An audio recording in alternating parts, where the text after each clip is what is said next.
Coach Sébastien, bienvenue à cette conférence de presse. Vous êtes à la veille d'un match très important. Vous jouez une demi-finale contre le pays organisateur. Une belle affiche en perspective.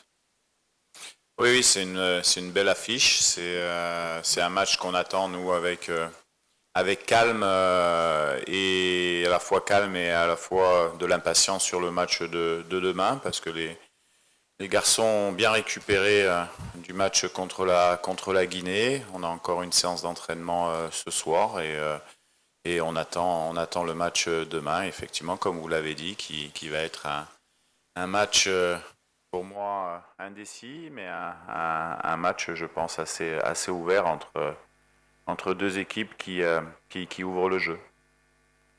Charles, est-ce que vous ressentez plus de pression par rapport à ce match-là?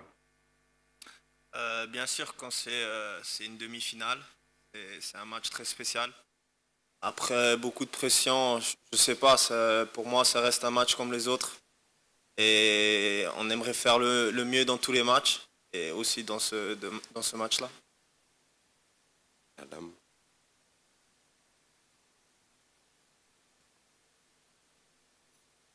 Merci. Isabelle Kouka, Léopard Sport Afrique. Coach Charles, bonjour. Bonjour. RDC, voilà. Coach, votre adversaire de demain a des absences remarquables dans le 11 des départs. Et en dehors de ça, ils ont joué 2 fois 120 minutes, alors que vous, votre dernier match, c'est terminé dans les temps réglementaires et additionnels. Vous n'avez pas eu de prolongation. Est-ce que toutes ces taches noires dans l'équipe adverse vous donnent une valeur ajoutée ou une force au-delà de ce que vous pouvez avoir pour le match de demain? Non, pas forcément. La Côte d'Ivoire a un effectif de qualité. C'est vrai qu'il y aura quatre joueurs suspendus demain, mais je pense qu'ils ont d'autres éléments à faire valoir. C'est, je pense, une de leurs forces, comme la nôtre également, d'avoir vraiment une profondeur de banc qui est très intéressante. Après, sur l'aspect de l'énergie et de la prolongation, on verra. En tout cas, nous, on a bien récupéré. C'est vrai qu'on a eu un jour de récupération en plus que l'adversaire.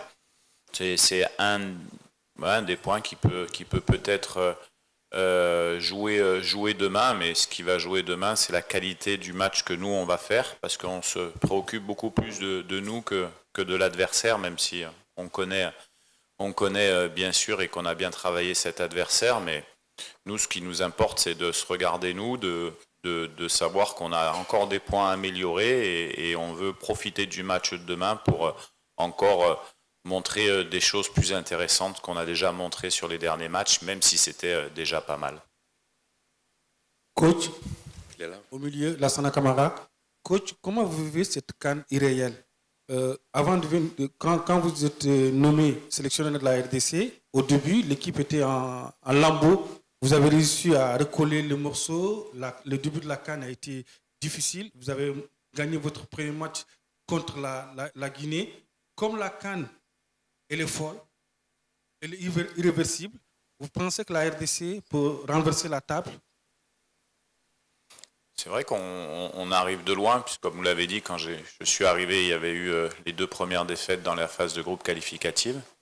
Mais au final, on se rend compte que c'était aussi une force quelque part, parce que les cadres et tout le monde voulait réagir à un moment donné. On ne pouvait pas accepter d'être encore éliminé et pas présent d'une autre CAN, même si le projet initial que j'avais annoncé, c'était d'être performant à la CAN de 2025. Maintenant, on a mis en place des choses avec mon staff, mais surtout les joueurs qui se sont intégrés à 100% dans ce projet-là. Et puis on est monté en puissance au cours de l'année. Et puis fait qu'aujourd'hui on est là. Je pense que c'est dû déjà à la qualité de notre équipe, l'implication des joueurs et à mon staff technique également qui travaille autour de moi. Donc on est calme, serein, on sait qu'on a encore une marge de progression, c'est ça qui est bien. Je pense que vous l'avez souligné, on est rentré dans cette CAN avec des bons matchs, je pense qu'on a fait des bons matchs de poule, mais qu'on n'avait pas conclu par une victoire. Là c'est le cas, je pense qu'on a marqué beaucoup sur cette CAN, on a encaissé peu, en tout cas on a plus marqué que notre adversaire de demain et on a moins encaissé. Voilà, après les victoires, il faut les prendre au bon moment et à nous de faire un bon match demain. On entend encore les téléphones dans la salle. S'il vous plaît, les téléphones en mode avion ou en mode silence. Oui, vas-y. Bonjour coach, bonjour Charles. C'est Jonathan Massiela pour le compte de la radio Top Congo FM à Kinshasa. Coach, celui-là. Ouais, pardon. Voilà. Une question précise sur le joueur Gaël Kakuta, puisqu'on ne l'a pas vu sur la feuille de match lors du quart de finale contre la Guinée. Après sa blessure, beaucoup de choses se sont racontées sur les réseaux notamment. Mais aujourd'hui, est-ce qu'il sera apte à jouer contre la Côte d'Ivoire ce mercredi? Merci. Je ne sais pas ce qui se raconte sur les réseaux sociaux. Je pense qu'il y a malheureusement, avec ces réseaux sociaux, beaucoup de fausses choses qui circulent. Nous, mais tout le monde le sait, on veut des joueurs à 100%. Donc, parce que c'est des matchs de haut niveau avec des intensités. Donc, on a préféré travailler sur Gaël qui avait toute petite contracture à l'ischio. En fait, c'était pas grand-chose. Et effectivement, il est remis à 100% et sera disponible dans le groupe de demain si je souhaite. Oui. Colin Sokinyo, Soccer 25. First of all, congratulations, coach. Dear Congo have qualified for the first semi-final since 2015, and this you did by getting your first open victory in the quarterfinals. Does this inspire your team to deliver what the Congolese will refer to as Fimbo when you meet the host on tomorrow? And what should we expect after that particular inspirational performance? Thank you. Okay, now the time is changed, and with the semi-final, just Chancel Mbamba played the game, and also my goalkeeper coach, Kidiaba, and another way with Ivory Coast, I think Kiese, Gradel, two or maybe a third, but now the two teams changed, and we are focused on our strong, and we want to fix our weakness also tomorrow, and we know for us it's possible to go in the final, but we need to play a good game, serious, rigorous, because Ivory Coast is a very good team with an individual player is a big level, but for us we believe. Avant de continuer, je voudrais demander aux photographes d'arrêter à partir de l'instant de prendre des photos. To the photographers, please stop taking pictures from now. Et n'oubliez pas, nous avons Charles avec nous. Toutes les questions jusqu'ici sont pour le coach. Donc, la prochaine question, elle sera pour le joueur. Ça va? On y va là.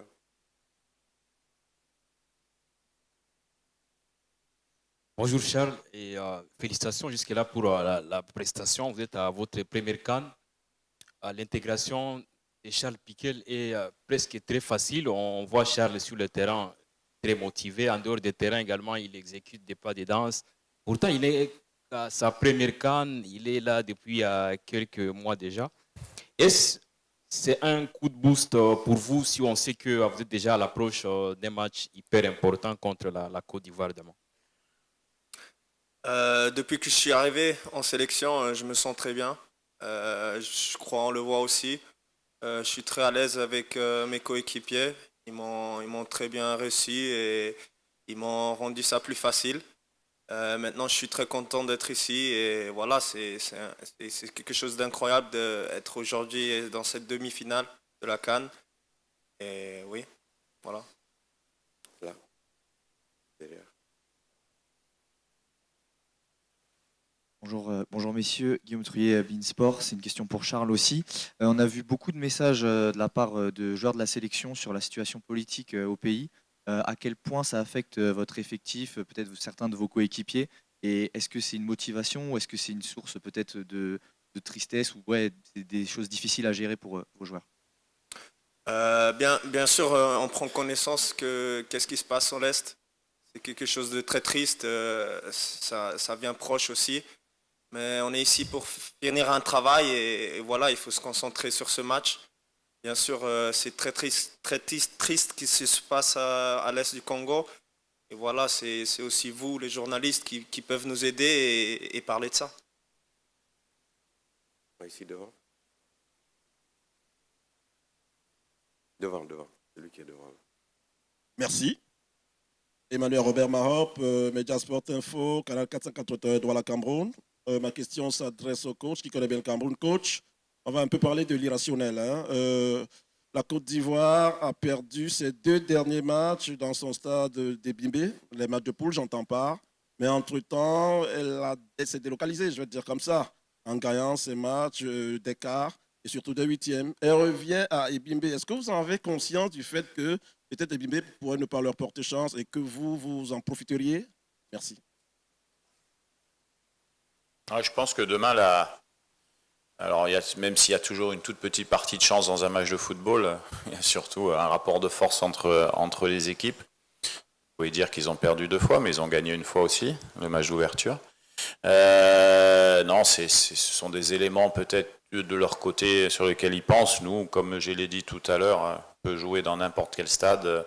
Nous, on va essayer de donner le maximum, de faire un bon match, de défendre haut les couleurs du Congo. Comme le disait Charles, que les gens qui souffrent soient fiers de nous, parce que en étant une équipe nationale au Congo, on a cette vocation-là aussi à donner de la joie et des sourires.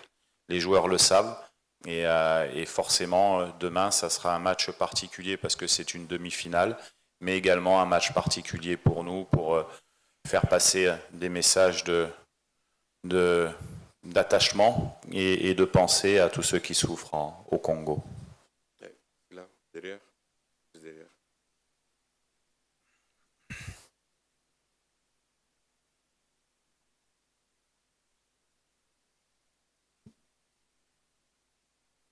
Moi, c'est Adoumel, journaliste Afrique Presse Côte d'Ivoire. Coach, nous nous retrouvons après l'épisode de San Pedro pour la 2e fois à Abidjan. Et coach, je voudrais savoir ce qui s'est passé dans votre tête au coup de sifflet final du match Côte d'Ivoire, Mali-Côte d'Ivoire. Et que vous devriez rencontrer la Côte d'Ivoire. Alors, qu'est-ce qui s'est passé dans ma tête? Bon, déjà, on a regardé ensemble. C'était agréable. On a trouvé que c'était un bon match avec une belle équipe du Mali, une très belle équipe de Côte d'Ivoire aussi, qui avait beaucoup de ressources. Après, nous, on attendait simplement notre adversaire pour se projeter un petit peu plus dans le match. Je suis forcément content de jouer la Côte d'Ivoire parce que pour moi, tout a commencé il y a 14 ans en Afrique à la SEC Mimosa. Mon capitaine était Michael Seri, qu'on devrait recroiser. Donc il y a des signes maintenant. Là, nous, ce qui va nous intéresser, c'est d'aller en finale. Comme je le disais dernièrement, on est en demi-finale et nous, on n'a pas envie d'entendre le message que c'est déjà bien et que quoi qu'il arrive, on aura fait une bonne canne. On est des compétiteurs, on veut aller en finale et on va tout faire pour, parce que sinon, ça sera une déception pour nous. Là, c'est monsieur Anouar, ici. Yes, good afternoon, Coach. Good afternoon. Clive Chaz is my name, from Uganda. 50 years since DR Congo played the final of the Africa Cup of Nations. How important is the game tomorrow in that you'll be making the final for the first time in 50 years?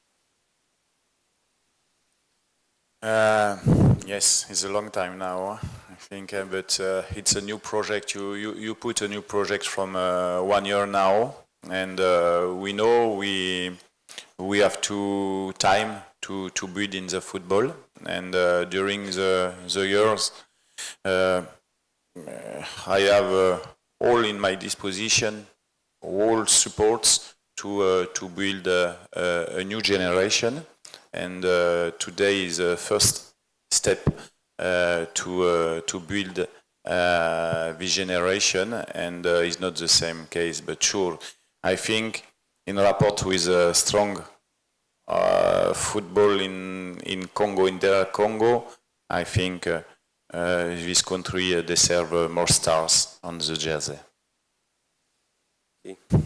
Good afternoon, Coach. Good afternoon, Charles. My question is to Charles Tawang from KEF Media. Charles, you'll be playing in front of a highly vocal Côte d'Ivoire crowd at the stadium.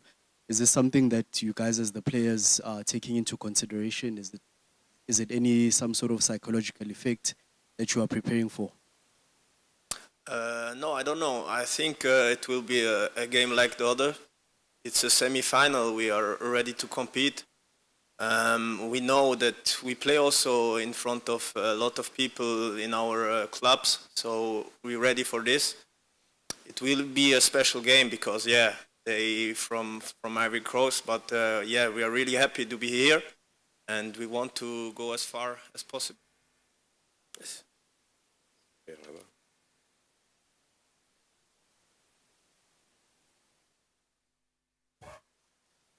Coach, my name is Eric from the Star in Kenya. What's the pressure of facing the host Ivory Coast, considering how they have played so far? We can say probably some luck has come through for them. They're playing at home. The stadium will be full. We expect that. How do you approach this kind of a game, knowing that apart from the football, the home support comes through a lot for the host team? Thank you.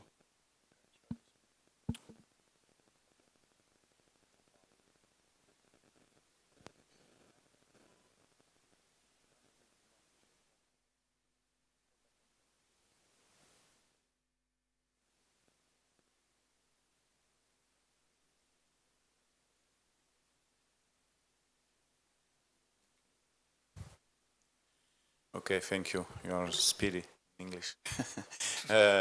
You are no. It's, for important for us is to be focused and unit between us, and we have.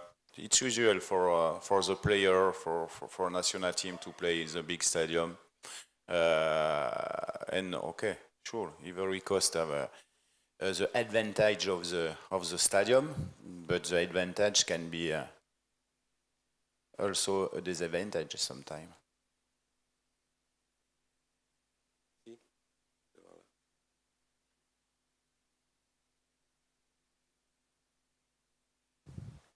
Coach, my name is Mohamed Fajabari, a Sierra Leonean journalist. I want to know, you are playing against the host, Ivory Coast. A very difficult match. They have the 12th man, which is the crowd behind them. So how difficult is this match for you? How are you going to approach this particular game? Je pense qu'il a déjà répondu à cette question. Oh yes, but we and again and against time, we are focused on our football only. Believe me, you have some games principles, and to want to put this principle tomorrow. Tomorrow is DR Congo will play like a other game, calm, and we try to score, sure, but okay, we not want after the game regret something in this game. We will play this game 100%, okay, tactically clever, but we will open the game tomorrow. En chemise blanche derrière.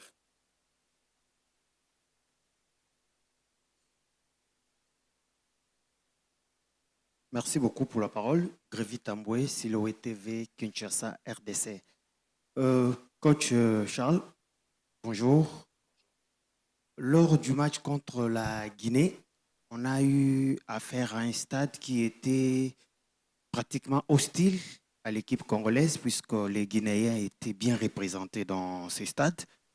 On a vu que la RDC a répondu face à cette hostilité sur terrain. Demain, face à la Côte d'Ivoire, j'espère que ça sera encore plus grave puisque le stade sera complètement hostile à cette équipe congolaise. Comment comptez-vous vous y prendre? C'est normal, déjà. C'est assez logique pour une équipe qui joue sa compétition à domicile. Nous, c'est une source de motivation. C'est une source de motivation. On est très content de jouer dans un stade avec énormément de public. Vous savez, après, il y a ce qui se passe autour, mais il y a surtout ce qui se passe sur le terrain. Et nous, on est focus sur les choses qu'on a à faire sur le terrain. Bonjour coach, c'est Genovic Mboa, Radio Top Congo en République démocratique du Congo. J'ai une petite question. Vous avez déjà utilisé 20 joueurs sur les 24 que vous avez donc amenés ici. 2 joueurs des champs et 2 gardiens n'ont pas encore disputé la moindre minute. Comment vous arrivez à gérer ce groupe et surtout ces joueurs qui n'ont pas encore goûté à cette 34e édition dans l'effectif? Merci. Mais ça, c'est quelque chose ça peut arriver. La preuve, ça arrive. C'est quelque chose qu'on anticipe dans les listes, parce que quand on reste 5 semaines, ça fera 5 semaines, voire un peu plus, avec le groupe en comprenant le stage de préparation. Quand on constitue une liste, c'est des choses qui sont importantes à réfléchir, à penser quand on choisit les joueurs. Et c'est une des raisons qui m'a fait on n'a pris que 24 joueurs au lieu de 27. C'est une de ces raisons. Et puis après, c'est l'état d'esprit. Mais ils le savent, quand ils viennent en sélection, quand on représente un pays, qui plus est le Congo, on perd tout statut. Et quand on vient, soit on joue titulaire, soit on est remplaçant, soit on joue pas, soit on joue à 2 minutes, soit on va en tribune. C'est comme ça, c'est la règle. Donc du moment où les joueurs acceptent cette sélection, ils savent les règles, et tout le monde est là. Après, un joueur, il a envie de jouer, c'est une évidence. Et comme je leur explique, c'est d'être au service de l'équipe d'abord, et puis certains d'ailleurs, et les cadres nous aident bien là-dessus, parce que quand ils se mettent nous, il n'y a pas d'étoile au-dessus des joueurs. Même les grands joueurs qui jouent dans les grands clubs qu'on a à l'heure actuelle avec nous, et vous savez de qui je veux parler, perdent ce statut-là et se mettent au même niveau que les autres. Et c'est ça la clé de notre réussite, c'est l'unité et l'humilité. Et ça, on doit garder ça. Bonjour coach, par ici, vers le fond, par là, je lève haut mon bras, Karim Baldé. Pour l'agence Perform. Justement, c'est un peu la transition avec la fin de votre remarque précédente. J'avais une question sur Cédric Bakambu. L'attaque congolaise marche bien depuis le début de cette compétition. On a vu Anouissa, on a vu d'autres joueurs notamment performer, mais Cédric Bakambu n'a pas encore marqué. Dans quel état d'esprit est-il? Est-ce qu'il n'est pas un peu peut-être légèrement frustré par le fait de ne pas avoir encore marqué depuis le début de la compétition? Un attaquant, forcément, je pense qu'il aurait aimé marquer que pas marquer, mais ça va aussi dans le sens de ce que je viens de dire. Il y a un plan de jeu qui est mis en place, qui est collectif. Il n'est pas fait pour un seul joueur aussi. Donc il y a des tâches qui lui sont demandées également, qui fait à merveille, parce que bien sûr que aujourd'hui on est dans un football de stats, donc ce sont des éléments qu'on voit. Nous, en tant que techniciens, on voit l'équilibre qu'on a dans nos matchs, l'équilibre défensif ou offensif. Et puis, on peut prendre, par exemple, l'action de la Zambie. Il ne marque pas, mais s'il ne déclenche pas, il n'y a rien qui se passe. Et tout le monde, d'ailleurs, sur cette action-là. Donc non, c'est un joueur qui a une envie extraordinaire de défendre le maillot du Congo. Et puis, il n'a pas attendu aujourd'hui pour savoir marquer des buts, Cédric, puisque les spécialistes des stats peuvent voir le nombre de buts qu'il a marqué pour la sélection nationale et dans son club. Maintenant, il y a un plan de jeu qui est fait, qui est comme ça, et puis voilà. Le principal, c'est que l'équipe fonctionne. Aujourd'hui, on a marqué 5 buts, 6 buts sur la compétition. Voilà. Et dans ces 6 buts, il a été important. Quoi qu'on en dise, il a été très important. Bonjour coach, bonjour Charles, c'est Patrick Osomba, BioN Télévision, Kinshasa RDC. Ma question s'adresse à Charles Piquel. Charles, les coachs viennent de les souligner, il ne fait pas attendre du discours du genre on est en demi-finale, on a déjà réalisé un bon parcours et tout. Est-ce que ça vous arrive entre vous, entre coéquipiers, d'en parler également dans les vestiaires ou dans l'équipe, bien sûr, qu'on est à un match de la finale et qu'on peut le faire, on peut pourquoi pas ramener cette coupe au pays? Merci. Bien sûr, qu'on rêve. C'est normal qu'on rêve et je crois que c'est quelque chose de bien aussi qu'on rêve d'emporter cette CAN. Ce serait incroyable. Et je crois que c'est une normalité que tout le monde, entre nous, on se parle aussi. Mais maintenant, le focus est sur le prochain match et c'est sur cette demi-finale. Parce que sans cette demi-finale, on ne va pas arriver en finale. Et c'est à cause de ça, on doit tout donner dans ce match et le prendre comme si ça serait le dernier et tout donner. On va prendre les 2 dernières questions. Juste derrière en rouge, l'avant-dernière. Une question pour le coach et une question pour le joueur.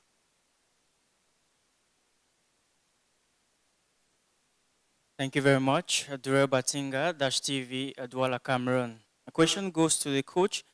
Coach Sebastian, I'll go to the side of history.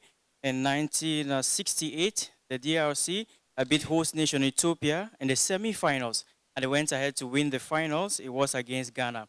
The same thing repeated in 1974, where the DRC beat host nation Egypt, and they went to the finals to beat Gambia and won yet another title. Now, going to this edition, they are yet going to be facing a host nation, Ivory Coast, in the semi-final. Many are asking, is it going to repeat itself this year? My question is, does this side of history give an additional motivation to you to be able to pull this off, just like your predecessors did in the 2 above mentioned editions? Thank you. The motivation, for a coach, tomorrow when we will go to the stadium, maybe I not need to speak about that, about motivation, because all players knows the importance of the game for us and for the country. And motivation, okay, maybe is the same way, it's true, but tomorrow in another game is a tough game for us, and we are ready for that. Dernière question pour le joueur. Ok, en noir. Juste derrière toi. Bonjour coach, bonjour Charles. Franck-Éric Difo, sportvibes.net dans la Cameroun. Charles, votre entraîneur parlait tout à l'heure d'un football de stats. Parlant de statistiques, on sait que votre équipe, sur cette phase d'élimination directe, est insolente de réussite. C'est 4 tirs cadrés pour 4 buts sur les 2 derniers matchs, contrairement à une formation de Côte d'Ivoire qui a tout de même concédé 8 tirs cadrés sur ces 2 derniers matchs. Est-ce que cette statistique-là, elle seule, ne fait pas de vous, la République démocratique du Congo, le favori de cette demi-finale? Favori, je dirais pas. Mais voilà, les statistiques qui sont là. Après, il reste le match. Pour moi, c'est le match qui va compter parce que voir les derniers matchs, c'est toujours bien beau, mais tu veux voir le prochain jour parce que ça où il s'est passé hier, ça compte plus. Et on aimerait faire compter ça demain et faire le meilleur. C'est la fin de cette conférence de presse. Merci, coach. Et je vous Merci. demande aux journalistes, chers collègues, s'il vous plaît, restez assis au moins pendant 1 minute. On a quelque chose pour vous. Coach, merci beaucoup et bonne chance pour demain. Merci. Au revoir.